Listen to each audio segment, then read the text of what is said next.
I'm your review guide, and today I'm going to be doing a review of the LG NanoCell 85 series. And if at any point during the video you want to go check out this exact same TV, I put Amazon links down below for the US, UK, and Canada. Now without further ado, let's get right into the video. So the NanoCell 85 series is a 4K LED TV with 4K upscaling, so any of the content that you're watching that isn't 4K, it will upscale it to that quality. And it is also an IPS panel, so that means very wide viewing angles and not washing out the photo. Washing out can occur when you're not sitting directly in front of the TV, more looking at the TV at an angle, and the picture on the TV will become less bright and just less vibrant overall. This does not have that since it is an IPS panel, so if you have seats in your room that are on an angle to the TV, you're going to get a crisp picture no matter where you're sitting. Now let's move into the brightness. This TV has a peak brightness of 550 nits, and it does have HDR. So usually 600 nits is the recommended if you're going to be viewing HDR content. In reality, you're going to want brighter than that.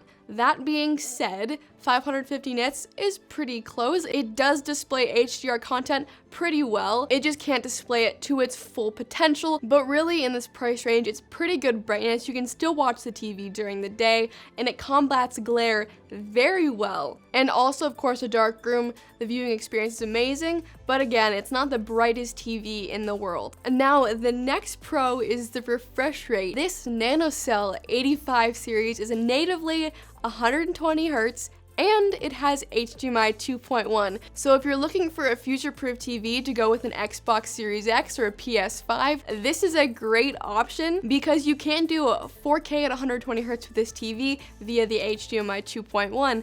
And on top of that, it has FreeSync Premium. So this is great news if you want to use this with the Xbox Series X and PS5. I've done a little bit of gaming on it with my Xbox, and the picture looks good. You just have to make sure you change it to game mode picture settings so that it has auto low latency mode on. And if you are interested in a full comprehensive gaming review, I am going to be posting one on my channel of this TV very soon, so stay tuned. Now let's move into the inputs. There are two HDMI 2.1, two HDMI 2.0, one of which is eARC, 3 USB, an Ethernet cable, AV in, and optical audio out. And of course, there's a place to attach a cable box or antenna. So a pretty good number of inputs for whatever you're going to plug into the TV.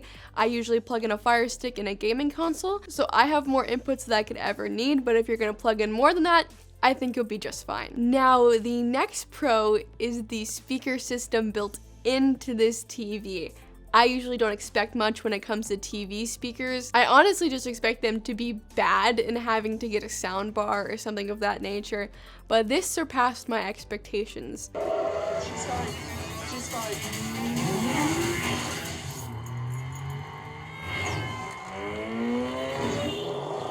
Of course, there's different audio modes you can switch from gaming to just standard, but my favorite mode is standard and then the surround sound. The surround sound, it does actually work. It's not a gimmick or marketing. The way it can mimic surround sound with just the two speakers into the TV is really surprising. You're never going to have to turn it up super loud, but if you do, the audio quality is great throughout. Now let's move into the operating system of this TV. LG uses their own operating system called WebOS. I think it's fine. It's easy enough to navigate. I don't like that there's not a designated homepage like something like Roku. I find it a little bit more complicated to navigate, but a lot of people prefer it over Roku. I just personally don't like all of the apps and settings clumped down to the bottom of the TV when you press the home button.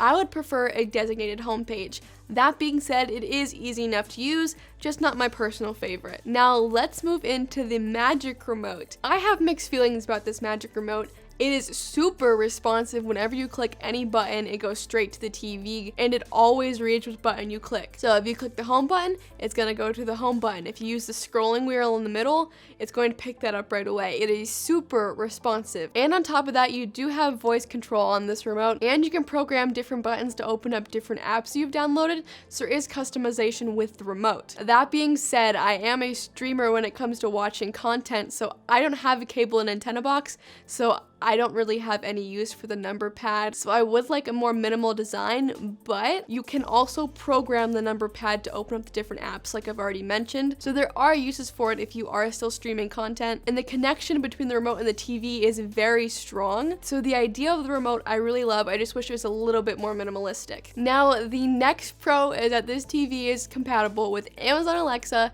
Google Assistant, and Apple HomeKit. So if you have a smart home and you want to pair this TV to the Alexa or Google Assistant, you can do that, and it also has Amazon Alexa built in. Some more random cool features: if you're a sports fan, you're going to love this. You can program up to 20 reminders and alerts to update you on team scores or remind you if a game's coming on. So if you're a sports fan, you're gonna love that. This TV also has a Dolby Vision IQ and Dolby Atmos. Dolby Vision IQ is actually gonna tune the temperature and brightness of the TV to match the lighting in the room. On top of that, there is a Dolby Atmos for the surround sound. So if you have a home theater and you wanna connect this to the TV, it does have a Dolby Atmos. Now, the one con that I have with this TV is the local dimming. I just wish they wouldn't have included it. I just turn it off. Local dimming is supposed to help the picture get brighter when it needs to be brighter and darker when it needs to be darker. But the thing is that this local dimming is just not the best. I first noticed it when I was scrolling around the Magic Remote on the TV, and I can see just streaks of lines light up. I just turn it off because I didn't like the look of it when I wasn't watching content, but the picture is amazing. I just personally like to turn it off. And if you're looking to mount the TV, the 65-inch that I have behind me is compatible with a 300mm by 300mm VESA mount. So that is my review of the LG NanoCell 85 series. I really enjoy the viewing experience of this TV. The wide viewing angles are a very nice thing to have. It has great audio quality with the surround sound in the TV speakers. The HDR looks nice, and the game mode is so much fun, as well as the future-proof with HDMI 2.1. But again, if you do want to go check out the NanoCell 85 series, I put an Amazon link down below. I really hope this video helped you out. If it did, it'd be awesome if you could hit that like button or that subscribe button. But that was your review guide, and I'll see you in the next video.